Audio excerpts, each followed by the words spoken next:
The numbers should never have existed. Inside a small laboratory at an Antarctic research station, a mechanical instrument built from mirrors, prisms, and carefully adjusted dials was doing the same job it had done for years. Morning after morning, sunlight passed through the atmosphere before entering the instrument. The operator balanced the light, read the scale, and wrote another value into a paper logbook. Then the values began falling. Not by a little. By so much that they no longer resembled the historical record. The first instinct was not alarm. It was suspicion. The atmosphere above Antarctica could not simply lose such a large fraction of its protective ozone from one spring to the next. An instrument, however, could drift out of calibration. Optical parts could shift. Mechanical equipment failed far more often than planetary systems. So the instrument became the first suspect. Its adjustments were checked. Its calibration was questioned. The notebooks filled with repeated observations, careful corrections, and quiet uncertainty. Yet the impossible numbers kept returning. Each new measurement weakened the simplest explanation. If the instrument were broken, the error should wander unpredictably.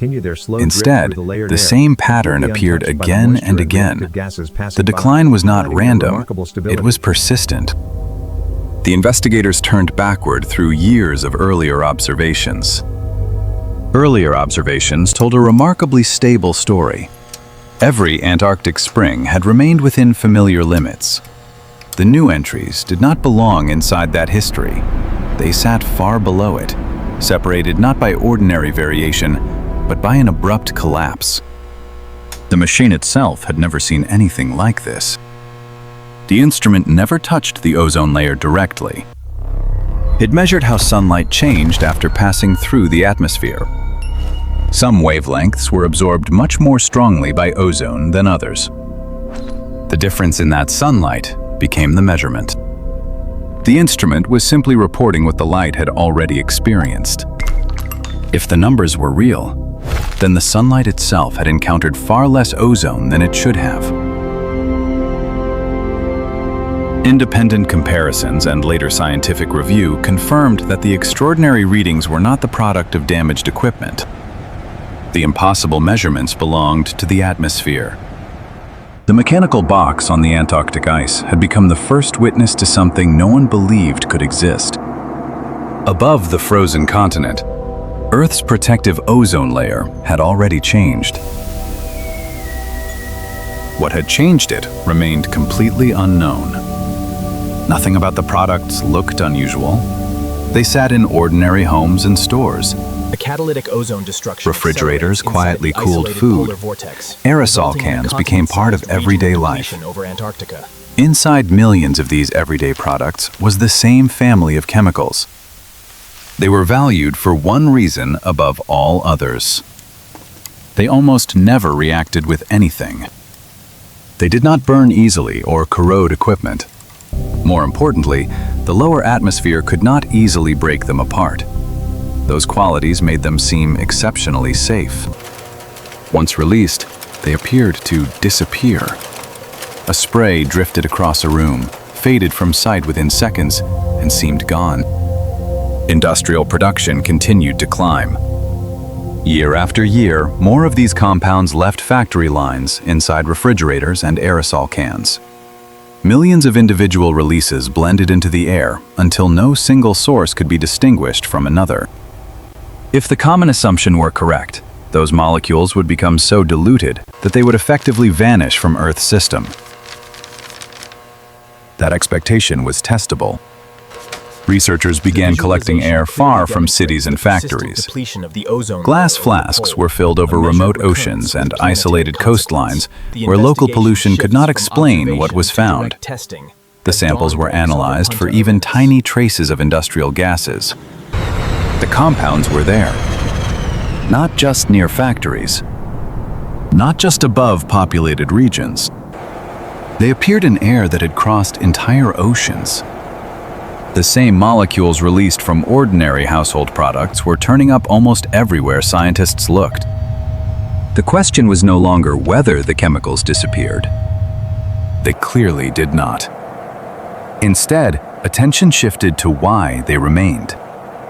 The chemical bonds holding these compounds together were extraordinarily strong. In the lower atmosphere, almost nothing naturally encountered by the molecules could break them apart. Oxygen, moisture, and ordinary atmospheric reactions left them almost untouched. Their greatest commercial advantage had become an atmospheric property. The compounds survived because almost nothing at ground level could destroy them. As years became decades, every release joined the ones before it. Air currents mixed them across the globe. Slowly, almost imperceptibly, they spread through the entire atmosphere. The atmosphere was not erasing humanity's chemical footprint. It was storing it.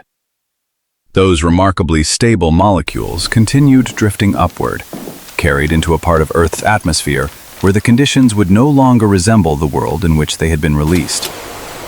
The assumption that disappearance meant removal had quietly collapsed. Every aerosol spray that vanished from sight had remained inside Earth's atmosphere all along. Only the destination was still unknown. The laboratory offered every reason for confidence.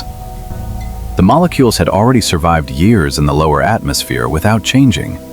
They had resisted rain, oxygen, and nearly every ordinary chemical encounter on Earth. If stability meant safety, then exposing them to one more environment should have changed nothing. Researchers recreated that environment anyway. Inside controlled reaction chambers, samples of the same industrial compounds were placed beneath powerful ultraviolet light. Not the gentler sunlight that reached Earth's surface, but the shorter wavelengths that existed much higher in the atmosphere, above most of the planet's natural protection. At first, nothing appeared different. The molecules remained exactly as industry expected them to. Then the ultraviolet radiation reached energies the lower atmosphere never experiences. The reaction changed immediately. One of the chemical bonds holding the molecule together snapped. A chlorine atom broke free. The compound had not been permanently stable. It had been conditionally stable. Everything that made it safe inside a refrigerator or an aerosol can also allowed it to survive the long journey upward without being destroyed. Only after reaching the stratosphere did the environment become energetic enough to transform it into something entirely different. But one question remained. Could a single chlorine atom really matter inside an atmosphere as enormous as Earth's? Laboratory measurements followed the newly released atom. It drifted toward an ozone molecule. The collision was immediate. One oxygen atom was stripped away, leaving ordinary oxygen behind and creating chlorine monoxide. If the chlorine disappeared during that reaction, the damage would stop there. Instead, the next measurements revealed something unexpected. The chlorine returned. Another reaction released the same atom, almost unchanged, ready to attack another ozone molecule. Then another. And another. The atom was not fuel. It was a catalyst. It entered the reaction, reshaped it, and emerged, ready to repeat the process again. Under the right atmospheric conditions, a single chlorine atom could participate in destroying vast numbers of ozone molecules before finally becoming trapped in a less reactive form. The laboratory had revealed a self-sustaining cycle. A molecule released from an ordinary household product survives for decades because almost nothing at ground level can break it apart. That same survival allows it to drift into the stratosphere. There, ultraviolet radiation breaks it open. The released chlorine does not disappear after one reaction. It keeps returning. The assumption that chemical stability guaranteed permanent safety no longer matched the evidence. Stability at Earth's surface had become the very reason these compounds could become dangerous high above it. The mechanism was now physically possible. But ozone had never been just another atmospheric gas. High above Earth, it quietly absorbed the most energetic ultraviolet sunlight before it could reach the surface. Without that shield, more of that radiation would pass through the atmosphere. Ultraviolet light carries enough energy to damage DNA inside living cells. The investigation was no longer asking whether chlorine could destroy ozone. It was asking whether that invisible shield had already begun to fail. Everything so far had happened inside laboratories. No one yet knew whether the same invisible chemistry had already begun rewriting Earth's atmosphere. The chemistry worked perfectly inside laboratory experiments. But Earth's atmosphere is not a laboratory. It is a moving system, constantly mixing air across continents and oceans. If chlorine radicals were really dismantling ozone, the damage should have appeared gradually across the globe, not as an astonishing collapse above one frozen continent. The Antarctic measurements refused to fit that expectation. Every spring, the same station watched ozone plunge to extraordinary lows in the same repeating pattern. Whatever was happening was not random, and it was not spreading evenly around the planet. Meteorological observations revealed that Antarctica spent every winter inside an unusual atmospheric system. Powerful winds circled the continent high above the surface, forming an isolated ring of air known as the polar vortex. For months, very little outside air entered. Very little inside air escaped. The atmosphere above Antarctica became its own sealed environment. Temperatures in the lower stratosphere fell to extraordinary levels, so cold that thin clouds formed where clouds almost never exist. These were delicate ice clouds suspended high inside the isolated polar air, far above the weather below. Clouds transport water. They do not normally rewrite atmospheric chemistry. Yet laboratory studies and atmospheric observations pointed toward the cloud surfaces themselves. Inactive forms of chlorine that had accumulated harmlessly during the long polar night encountered those ice crystals. On their surfaces, chemical reactions quietly rearranged the chlorine into far more reactive forms. Still, nothing dramatic happened. The Antarctic winter remained dark. Without sunlight, the newly prepared chemistry simply waited. Then spring arrived. The first ultraviolet sunlight returned after months of darkness. Almost immediately, the stored reactive chlorine entered the catalytic cycle that laboratory experiments had already revealed. The destruction accelerated with startling speed. Not because Antarctica contained more chlorine than the rest of the world, because Antarctica had assembled every condition needed to make that chlorine extraordinarily efficient. Isolation, extreme cold, ice cloud chemistry, returning sunlight. Each Antarctic spring repeated the same sequence. The vortex sealed the air. The clouds transformed the chlorine. Sunlight activated it. Ozone collapsed. The ozone hole was no longer an inexplicable regional anomaly. It was the visible result of a very specific atmospheric system operating exactly where Earth's chemistry allowed it to become most effective. The wound above Antarctica now had a mechanism. One question still remained. Could anyone outside a remote Antarctic research station see the same thing? The evidence should have been easy to confirm. One research station had reported an atmospheric collapse unlike anything previously recorded. Orbiting overhead, a satellite had been measuring ozone across the entire planet. If the Antarctic observations were real, the spacecraft should have seen the same pattern. Researchers turned to the satellite archives. Day after day, the instrument had scanned Earth's reflected ultraviolet light, building a global picture of the ozone layer. Unlike a single station on the ice, the satellite could observe an entire continent in only a few passes. The expectation was simple: open the data, find the hole. Instead, the maps appeared almost ordinary. The instrument on the ground insisted something extraordinary was happening over Antarctica. The spacecraft seemed to disagree. For a time, the disagreement strengthened the oldest explanation.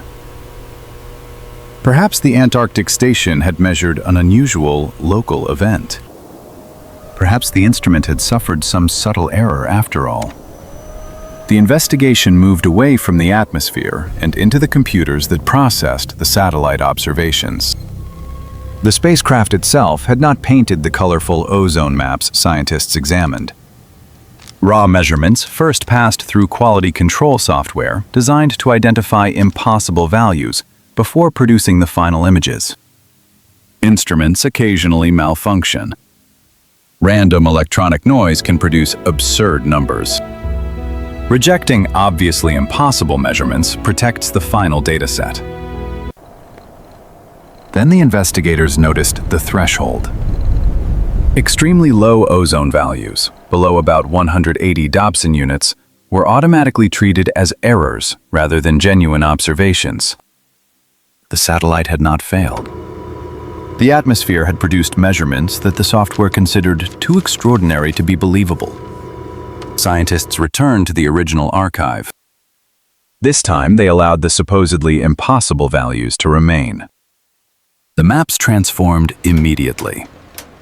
Across Antarctica, an immense region of depleted ozone emerged from the data.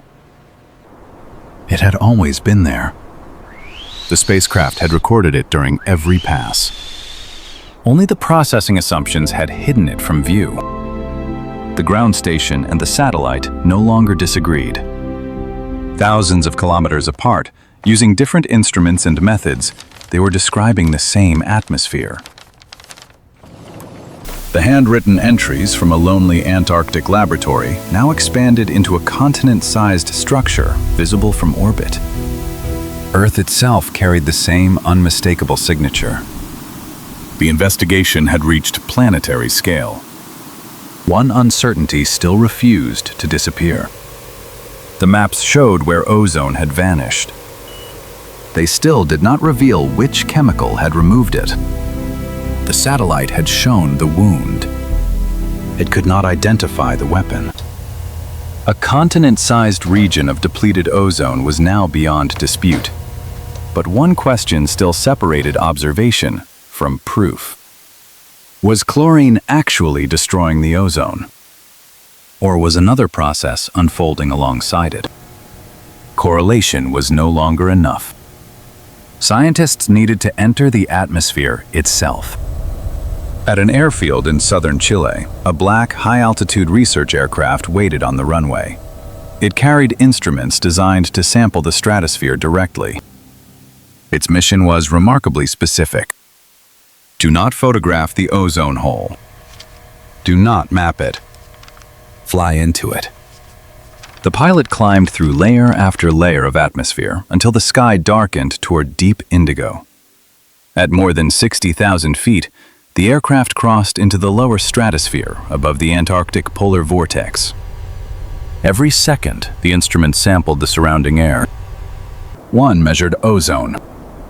Another measured chlorine monoxide, the highly reactive form created when free chlorine attacks ozone. If chlorine played only a minor role, the two measurements should rise and fall independently. The atmosphere is extraordinarily complex. Countless natural processes occur at once. The data recorder began tracing two lines. At first, both remained close to their normal background levels. Then the aircraft crossed the boundary of the ozone hole. The chlorine monoxide signal surged upward. At almost the same moment, the ozone measurement began collapsing. The deeper the aircraft penetrated into the polar vortex, the stronger the pattern became. Where chlorine monoxide reached its highest concentrations, ozone approached its lowest. The relationship repeated throughout the flight. When the aircraft left the vortex, chlorine monoxide dropped back toward ordinary levels. Ozone recovered with it. The result was striking. The two curves mirrored each other almost perfectly. Where one climbed, the other fell. The atmosphere had reproduced the same chemistry first demonstrated years earlier inside laboratory reaction chambers. The atmosphere now connected every earlier discovery into one continuous physical process. Industrial chemicals released reactive chlorine inside the Antarctic vortex. Yes, That the chlorine degradation is accumulated minimal in here. its active form. Wherever it became abundant, ozone vanished. The invisible chain was no longer a hypothesis assembled from separate discoveries. It had become one continuous, measured physical process. The investigation was complete. Only one question remained. If human activity had changed the chemistry of the atmosphere, could the atmosphere ever change back? Factories could stop producing the chemicals. The atmosphere could not be changed so quickly. Every chlorine-containing compound already released into the air had been drifting for decades before reaching the stratosphere. Even if production ended overnight, those molecules would continue arriving high above Earth for years to come. There would be no immediate repair. The response began anyway. Nations agreed to phase out the major ozone-depleting chemicals. Refrigerants, aerosol propellants, and manufacturing gradually shifted away from ozone-depleting chemicals. The first signs of that decision did not appear in political speeches. They appeared in measurements. Atmospheric monitoring stations tracked chlorine throughout the stratosphere year after year. If the global effort had failed, those measurements would have continued climbing. They did not. After reaching a peak, the amount of reactive chlorine in the stratosphere began a slow decline. The decline was almost imperceptible, visible only across decades of observations. The investigation returned to Antarctica. Every spring, satellites again measured the ozone layer over the continent. Ground stations continued recording sunlight with the same type of instruments that had first revealed the crisis decades earlier. The seasonal ozone hole still appeared. But something subtle had changed. Recovery would be possible.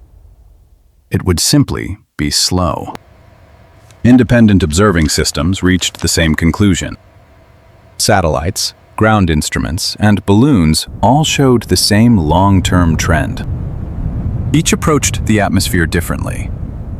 Each detected the same long-term direction. Earth's protective ozone layer was responding to the gradual reduction of chlorine. Not quickly, not completely, but measurably. The projections remained cautious. Scientists did not declare the ozone hole healed. Decades of chemically stable compounds had given the atmosphere a long memory, and that memory would persist well into the middle of this century before recovery approached earlier conditions. The investigation returned one last time to the object that had quietly carried it from the beginning: the planet itself. At first, it had appeared unchanged, while an invisible chemical accumulation spread unnoticed through its atmosphere. Later, it carried a measurable wound above Antarctica, visible only after instruments learned to trust what they had recorded. Now the same planet is observed continuously. Its ozone layer still watched every year by the same kinds of measurements that first exposed the damage. The atmosphere records both change and repair with equal indifference. The final evidence is not a treaty. It is the measurements themselves. They show a protective ozone layer that remains under watch, still recovering, one observation at a time.